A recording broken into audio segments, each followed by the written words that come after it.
Goeienaand my boetie en sussie, wees gegroet in die wonderlike naam van Jesus op hierdie geseënde Dinsdag aand. Ek hoop julle het elkeen 'n baie lekker dag gehad en julle kon alles doen wat julle moes doen.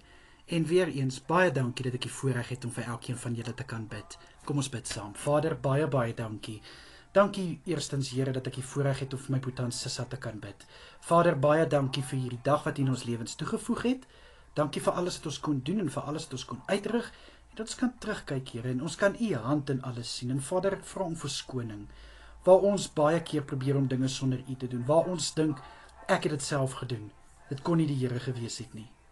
Jammer daarvoor, Here, vergewe ons asseblief. Vader, in Jesus naam vra ek dat U asseblief vir elke een van ons vanaand met 'n soete nagrus sal seën, Here. Ek bid dat ons goeie rus sal inkry, goed sal uitrus en weer verfris en versterk môreoggend opstaan. Liewe Here, ek bid in Jesus naam vir U hand van kalmte oor elke een vanaand.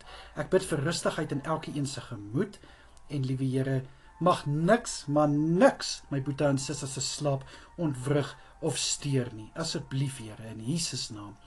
Vader, beskerm asseblief elke een deur hierdie nag en ek bid dat U elkeen sal veilig hou tydens hulle slaap. In die kosbare naam van Jesus is dit my gebed. Amen en amen.